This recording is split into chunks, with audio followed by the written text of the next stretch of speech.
Ναι, γεια σας. Ναι, γεια σας. Χρόνια πολλά. Από Θεσσαλονίκη παίρνω. Ήθελα να κάνω μερικές ερωτήσεις στον Άγιο Βασίλη σας.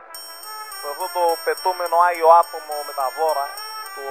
Αυτή τη φιγούρα της Coca-Cola.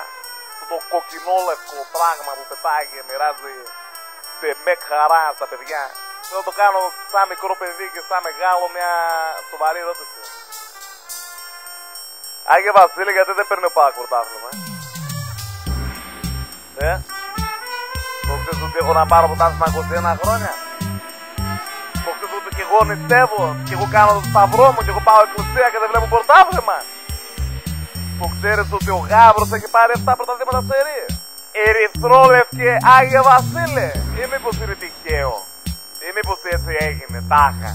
Έτσι με έβαλες αυτό το κουστούμι έτσι τυχαία? Παιδί του κόκαλη, γελίε. Συγγνώμη για τη γλώσσα μου παιδιά, αλλά θέλω να ρωτήσω 2-3 άλλα πράγματα. Άγιε Βασίλη, το ξέρεις ότι ο Άρης παίζει β' εθνική? Το ξέρεις ότι πάω με το αστικό στο σπίτι μου και δεν έχω μετρό?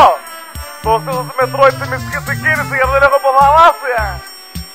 Μετάζεις τώρα Άγιε Βασίλη, αλλά μη σε πω τι με δίνεις. Η τρακόν παιδί του κόκαλη, η πτάμενη σταχτοπούτα, παλιολινάτσα, Άγιε Βασίλη Λουπίνα, το ελαίος, λαμόγιο αθηναϊκό είσαι ρε βλάκα, δεν υπάρχεις ρε βλάκα.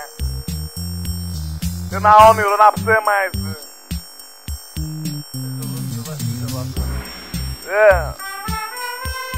Βασιλάκι το πέρα πιο Βασίλης από σένα ρε βλακάκι. Τι θέλω να σε πω, να σου πω επίσης Άγιε Βασίλη, φέτος από μένα δώρα δεν θέλω να με φέρεις, να με κάνεις. Εγώ θέλω από σένα μια ευχούλα να με ικανοποιήσεις. Γίνεται το να μην ξανάρθεις στη Θεσσαλονίκη?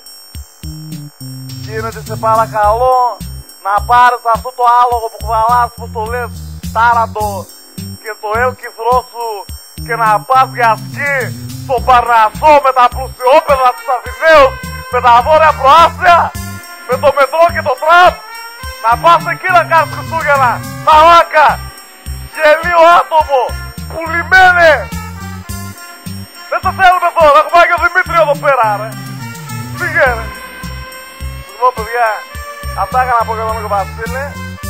Όσοι ακούσατε, γεια σας και περαστικά σας. Άντε του χρόνου.